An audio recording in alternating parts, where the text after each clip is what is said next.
And this project is actually a project for all children that are arrested to find out what their needs are. So it's meeting them at that critical point. Back then, when we used to do youth work, you was so fully involved in the community.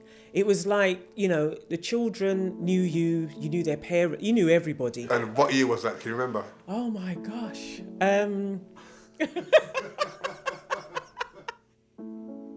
So my name's Yvonne Henry, and I've been working with young people for around 20 years, maybe even more than 20 years now. And I've always worked in the borough of Lewisham. No, that's not true. I've also worked in the borough of Southwark. But mainly in Lewisham is where I've worked. So I was born and bred in the borough of Lewisham. So I know Lewisham very well. And I've done some work within the borough of Southwark. So, yeah, been doing that for a little while. Tell us a little bit about your work that you do with... Yeah, so I work with young people. I call them children because they're under 18. And sometimes young people get described as being older. So every time I'm dealing with the police or professionals, I will always call them children. Yes, I know that they're young people. When I'm talking to them, they're young men, young women. But when I'm talking to professionals, they are children. So I've been working with children in the borough of Lewisham. Currently, I'm working on a project with the Violence Reduction Unit. So I'm based within the Youth Offending Service, but I'm actually the Tri-Borough Manager for Lewisham, Bexley and Greenwich. And this project is actually a project for all children that are arrested and brought to the police custody. We work with them on a prevention, so it's a voluntary programme. So, like sometimes when children get arrested, as you know, they're sitting on bail for months waiting for an outcome. So what we do is that the youth workers work with those children within those three boroughs to find out what their needs are. So it's meeting them at that critical point. Because as you know, like when a child goes into police custody, they're stripped of everything, their phone, everything, and they're just sat in silence. So we're hoping that the youth workers are going in at that reachable, teachable moment where they can find out what their needs are, find out what it is that got them there, what's the journey, and how can they prevent them from remaining within that place that they're at. How do you know they're arrested and in the police station? Okay, so every morning around 7:15 I get a notification to say that they're in custody. So I get that on a daily basis. And even on the weekends, even though the staff work Monday to Fridays, I will get that on a Monday morning to say that the child is in police custody. So I receive that notification and then I notify the team and then somebody goes out. Is that any child in the borough that's been arrested? Any child in Lewisham, Greenwich and Bexley, as long as they're under the age of 18, we will go in. Why tri-borough and why not each individual borough have their own? I think what the VRU are doing is just trying to bring everything in together. So there's some areas, so it's going to be pan-London, it's not pan-London yet, but there's some areas, for instance, Southwark and Lambeth is a by-borough. And I don't know if it goes by size, because in all honesty, Lewisham and Greenwich are large enough that they could be a by-borough. But in terms of it, the reason for them splitting it the way they do, I think it's just to try and merge neighbouring boroughs together. And then you have one overall project manager that oversees a project. Is that financially driven or in the best interest of ensuring that everybody gets access to services, or the most effective way to do it? Because with the reductions in funding, it seems like this is the most cost-effective way.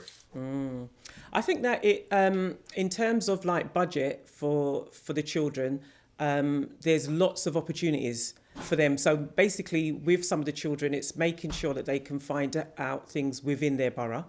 But however, if they want to go to East London, for instance, yes, they can. So we will find things for them. So it depends what they need. So 9 times out of 10 with the children that have come through, a lot of them, some of them are neat. Some of them just they want a mentor, or some children that come through, they want to look at other things, as in employment. So then it is tapping into, looking at different areas that can cover things like, for instance, the Prince's Trust always has loads of things available for them. So in terms of budget, it is a bespoke program for that child. And so far, anything that we've found for the child, it's not been an issue to sort of say like, oh, how can they have that? Or, there's not like a budget put to say you can only have this or you can only have that. So far, if that's what that child needs to stop them from coming back in, then that is what that child will actually get. And then, but it's a short intervention.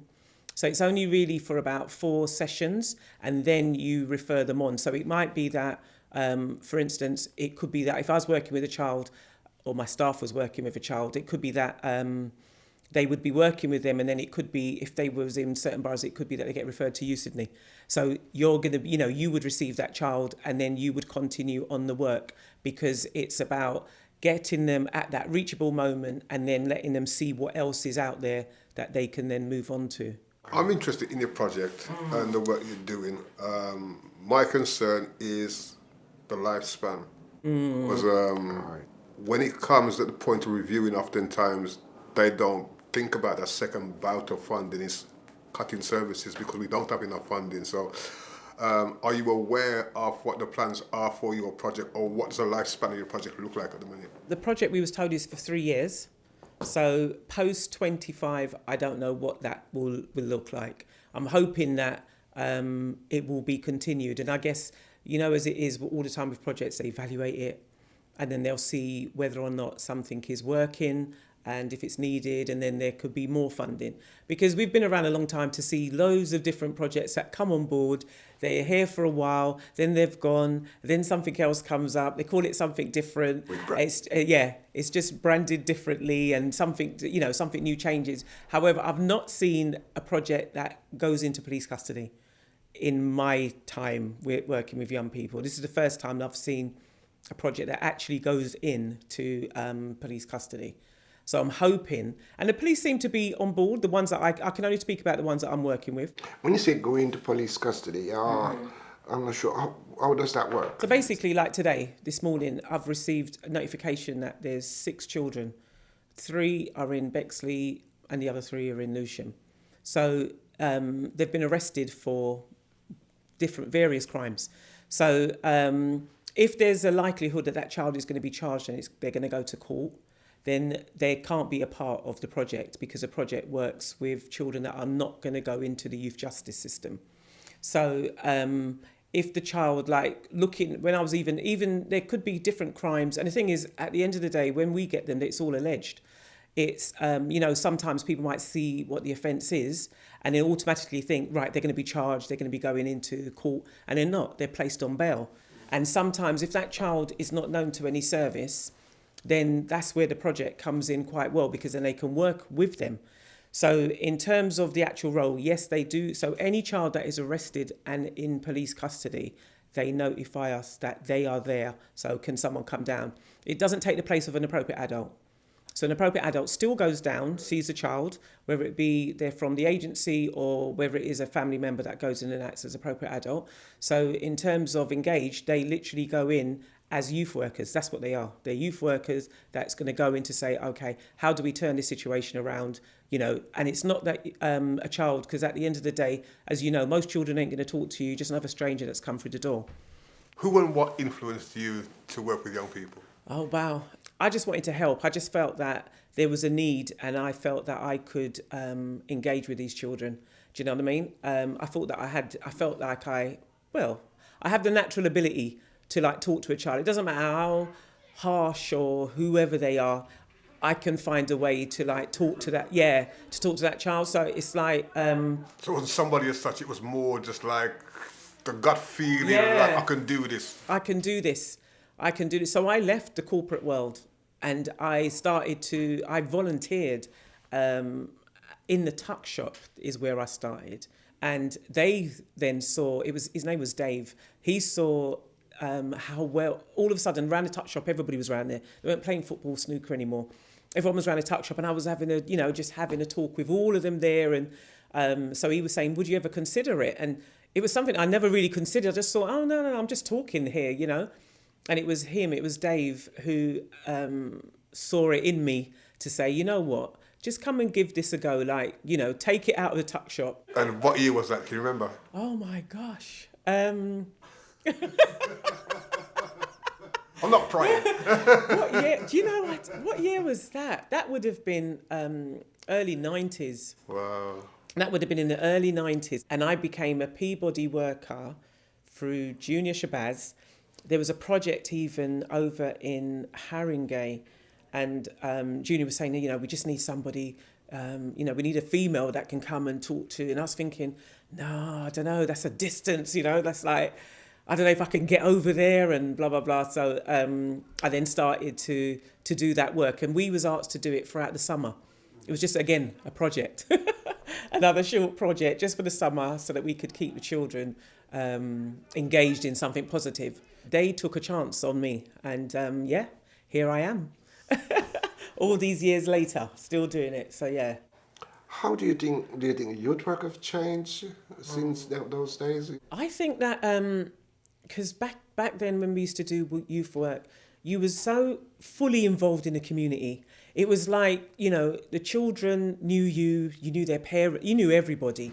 It's changed so much now that I think that you just probably just know the child. You know, if you know the mum, you're lucky if you know who the dad is. Back then, you knew the mum, the dad, the grandparents. Family. It's family. It was a family. It was a different feeling completely with the youth work. It was like, it was fully community. You also felt part of it. And because you 9 times out of 10, you was on the estate. So they lived on the estate or the surrounding area. So they cared about it. They cared about the youth club. Now, I'd say it's like you're doing it in isolation. Because even though people will still no doubt have the passion for youth work, there's not that, you can't be as creative as you could then. You do go-karting, you do archery. We went many different places. And that's when funding was there that you could be creative. So it's like you could open them up to see different things. But there's no money. I don't know where the money is. I think those opportunities provided quality time for that one-to-one work with young people, and you could you could build relationships. And whilst playing a game of pool, the conversation you would have. Rich. Yeah. Yeah, it was rich. Round the table tennis, even we're playing round the clock. And it's like, you know, you're knocking it, but you've got a conversation going and it's like, oh, so how's your day been or what's been happening? And it's like, you know, this one's talking about it and you're joining in. And sometimes you feel like, oh my goodness, I wish I could have my book and pen to write this down so that I know to follow this up. But it's like, you just have to go with the flow. So you're just flowing with it. I remember doing a project many years ago with films, working with children. We worked with children on the Aylesbury estate, I think it was. My goodness, I don't even know what year that was. In the 2005, maybe. And we worked as youth workers with the children. So therefore, they were behind the cameras. They were the script writers. They were helping with the directing and the way the film should go. And that was great as well, because I've never done another one since. And here I am in 2023, which goes to show that is something that is needed. Were you there when we filmed the scenes at the police station? No. But there was a whole thing about, there was a gun scene and there was a conversation with the police about it being all right to have a replica weapon. There was conversations that young people had with the police about using a cell and how it was going to be interviewed. So just in that filmmaking, barriers were broken down because young people were having different conversations with police. I wish it could come back to that, where you can have that quality time. You don't always get that quality time. You'll see that there's certain youth clubs that have closed down, and then you'll get parents or residents complaining because they're all congregating at the bottom of the stairwell, and it's like, well, yeah, that's because the youth club has gone. We're all look at the work you're doing, Sydney, and it's like you're doing that work and there's people that's not aware of it, and you're right here in Lewisham. So we need to put out an advert, make a shout out to say, guys, you see what's happening. We saw the recent murder and I think it hit a lot of people in all different ways. What are we doing about it? Let's all come together. There's no just working in your borough. Let's come together and put all those heads round the table to say, how can we tackle this?